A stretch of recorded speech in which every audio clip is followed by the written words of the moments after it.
So in this video, we're going to go through how you guys can set up your weekly training split. So because everyone has different life schedules, different work schedules, if I just gave you guys one way that you guys could set up your weekly training split, not everyone would be able to do it. So instead, what we're going to do is we're just going to go through an example of how I'm going to set up my weekly training split, and then we'll go through some guidelines so that way you guys can create the split in a way that fits your life schedule. So for me, I'm going to set my weeks up like this. So on Monday, I'll hit my upper A workout. Tuesday, lower A workout. Wednesday will be an off day. Thursday will be my upper B workout. Friday will be my lower B workout.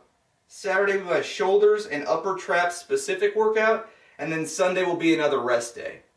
So, like I said, this is how as of right now, how I plan on setting up my routine. But if I have something come up, if I have to make a change in this, I will. And that's kind of what I want to give you guys the freedom to do with your routine. And there may be some of you out there who do have the luxury of being able to set your split up just like this for all 7 weeks and following it to a T all the way through. And that's awesome. But like I said, for those of you who aren't able to do this, maybe you can only train 4 days per week versus 5, or maybe you have some sort of event come up in the middle of this, or just on certain weeks. How can you make adjustments? Okay, so here are the guidelines for setting up your routine. So upper A workout, upper B workout, shoulders and upper traps workout. We want to space those out at least 48 hours apart. So just make sure that you don't perform any of these workouts on back-to-back days. For your lower workout, so for your lower A workout and for your lower B workout, we want to space these at least 72 hours apart. And then just a special note on that as far as cardio goes.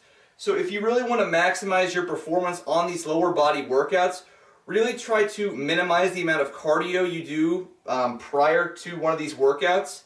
So let's say you're in the off season right now, or you're in a gaining phase and you're really not doing a whole lot of cardio, then maybe it's best just to be safe, just don't do any cardio, 24 hours before. Just that way you do have maximum recovery, especially if you're only doing it 1 or 2 days a week anyway. If you are somebody who's currently doing a lot of cardio, still try to minimize the amount you do prior. So maybe just don't put a ton of cardio the day before. And especially if it's higher intensity. So if you're doing HIIT training, or if you're doing some sort of sprints, car pushes, just any kind of high intensity or high intensity interval training, really try to minimize the amount you do. I would say none 24 hours before, and it'd be even better if you could eliminate that to not even 48 hours before. Just because if you are doing some of this higher intensity stuff, even if it's, a day or 2 days before, you could still be sore, and it could come in and impact your performance and the weight you're able to do on squats and deadlifts and some of our big compound movements like that. Number 2 is, what do you do if you miss a day? So if you miss just one day, that's no big deal. I mean, stuff happens. So all you do is whenever you would train again, just pick up where you left off. So like I said, in our example, we did upper A one day, and the next day was lower A. So let's say you did your upper A workout, and then instead of being able to go that next day and do the lower A workout, let's say you couldn't go that day, well, rather than skipping that workout and going to another, the next workout, just the next time you train, just pick up where you left off, so hit that lower A workout. Being 1 day behind or stuff like that every once in a while is not a big deal. Like, yeah, it might mess up your you might not be able to finish this in the exact 7 weeks then. It might take you 8 or 9 weeks to do the program if, let's say, this happens, 3 or 4 times throughout this, these almost 2 months. That's not a huge deal, because that way we're not missing any workouts, we're not missing any volume. But of course, that can also be taken to the extreme. So let's say you're constantly missing days, and you could turn this program, instead of 7 weeks, into 14 weeks. Like, yeah, that could become an issue, and that's going to cause problems with progress and results. So what if you could only train 4 days per week? Can you still follow the program? Absolutely. All you do is follow the guidelines we talked about at the beginning of the video, as well as kind of like we talked about, if you miss a workout, just begin that next week where you left off. So here's kind of just one example of what a 4-day split would look like for people who can only work out 4 days per week. So for week 1, on Monday, let's say you do your upper A workout.